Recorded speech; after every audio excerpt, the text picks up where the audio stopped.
Hey, and welcome back. Like in yesterday's video, I said I was busy. Went to the VA, saw my head shrinker, saw my GP. Yeah, I was busy all day. Went to see my head shrinker. I always feel like I'm pissing in the wind when I see him. For the last several months, I've found myself in the doldrums. The fall and holiday season is not good for me. It's full of anniversaries of stuff that just tend to weigh on me and put me in a funk. So the end of September, my son's birthday. For those who don't know, he's been dead for 7 years. He lost his battle with PTSD. November, just before Thanksgiving, is when the car bomb went off. That almost took me with it. Another nice moment in my life that just kind of, not that you actively think about this stuff, but, the shit's running in the background. December, that's the month when I was unceremoniously removed from the Army during the drawdown in 91, 92, because I couldn't re-enlist because of my knee. They offered me an early out, and by then my attitude had gone to hell, and either I got out then or I was going to end up in the brig. I've lost my motivation. My creative muse is on friggin' hiatus somewhere. And anytime I see a bit of sunlight, at the end of this tunnel or whatever, the clouds roll in and blot out the sun. It's just, I'm not playing World of Warcraft. I just can't get motivated to get involved in that again. The videos, I'm not making movies. Shit's not right. So I tell my head shrinker all this, and I'm worried that I might have slipped into depression or something. He asked me what I'm doing about it. So I told him, I said, September, October, I was taking my dog for walks, trying to, keep myself active. He said, oh, that's great. And I said, yeah, well, when your body's beat up and your knees, you can't walk that far. I mean, hell, I was only walking a mile, like 3-4 times a week. The body just didn't want to do it. And I did this for a couple months. So, I mean, it wasn't like, and I built up, walked down to the corner, walked back. And then, next time, do that for like 2 weeks and then extend it out.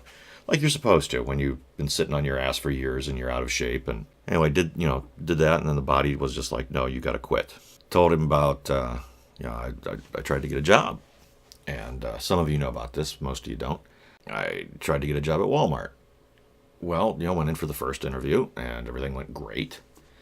Told them, told the dude, I said, look, you've been with me, 5 minutes now? You have invested any time in me.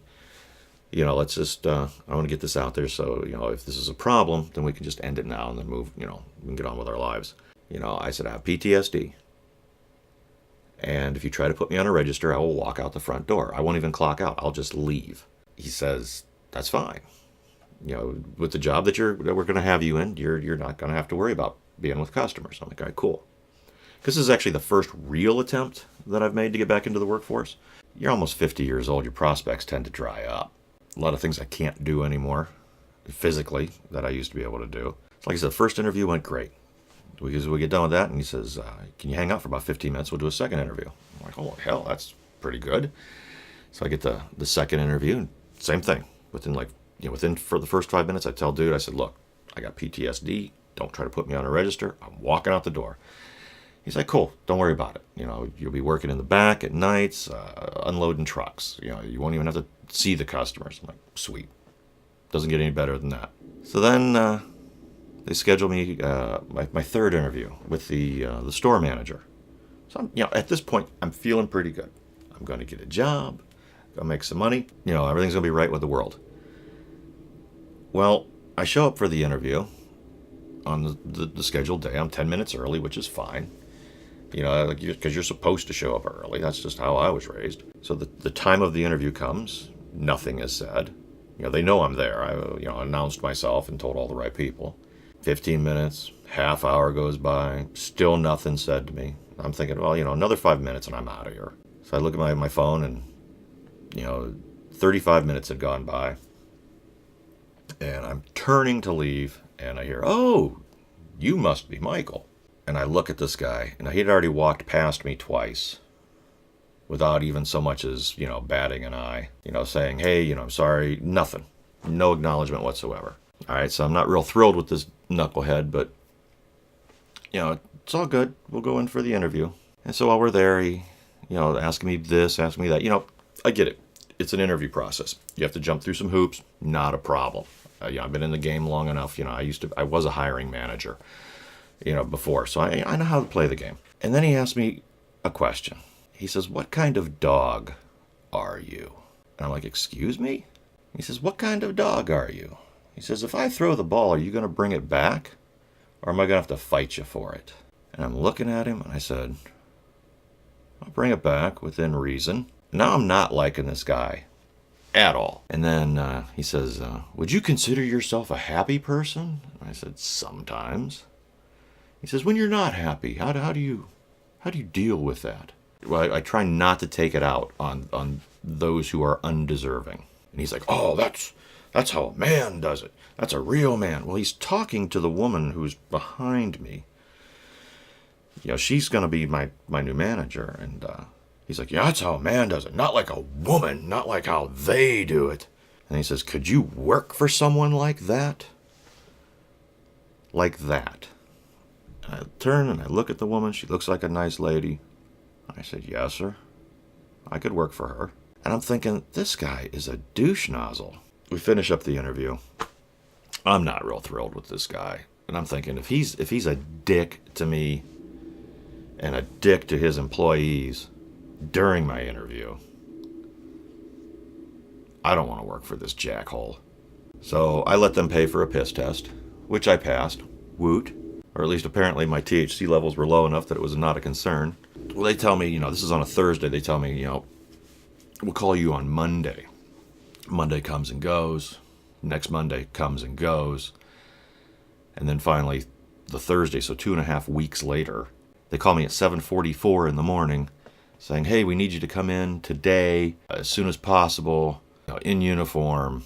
I didn't go because this dog don't fetch. They can suck it. I'll jump through some hoops, but once you light those hoops on fire, fuck you.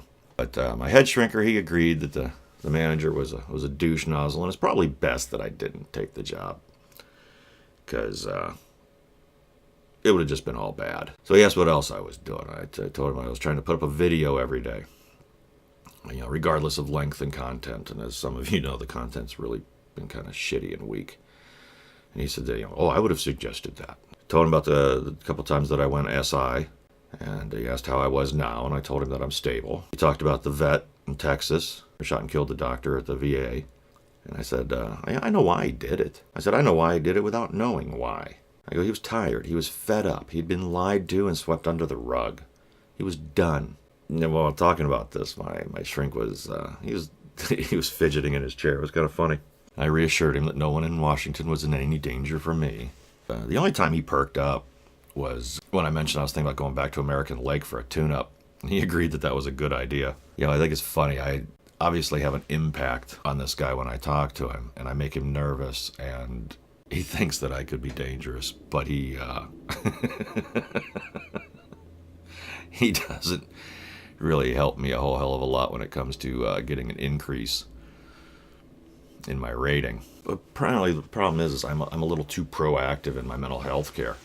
I'm going for the walks. I are attempting to do that. I'm trying to push myself creatively and make videos and do stuff. And I'm trying to put myself out there. Because of that, I'm guessing I don't need a shrink because he really isn't offering anything other than a conduit to get me back to American Lake. And at one point I said something about if I had enough money, I said, hell, I'd move to the mountains, live in a cabin, give me some Wi-Fi, and I'm square. He says, "Oh, that sounds like a good idea." He said, "You'd probably do well in that situation." I'm thinking, seriously, dude? You're supposed to try to reintegrate me into society, not allow me to go deeper into isolation. And I see him again in March, and I'm going to volunteer to go back to American Lake. I need to get a few more screws tightened. After seeing him, saw my new general practitioner. He's a new guy. Only been in the VA system for 3 weeks. So he's not tainted yet. He is confused and amazed by some of the shit the VA puts us through. We talked about the pill situation. There's a couple memes floating around. If you're crazy and you know it, stack your meds. Taste the rainbow. VA healthcare. And it's just a picture of pills. Because they love throwing pills at stuff. I mean, hell, when I was at American Lake, there was a young man there. He took something like 19 pills in the morning and then had to take so many pills throughout the day.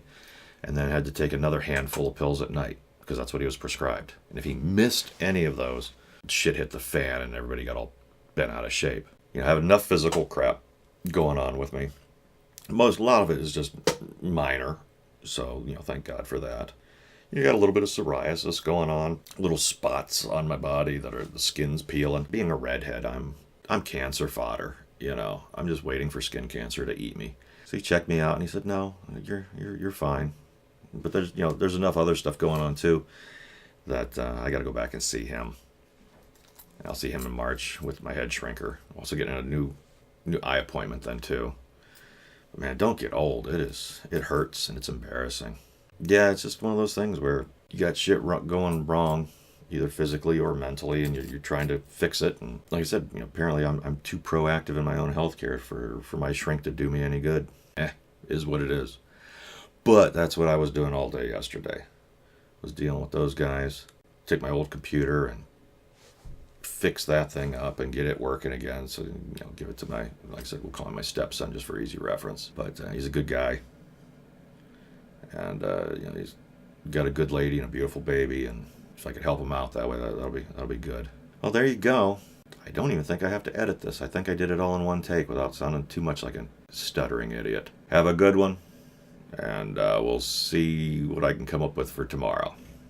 Peace.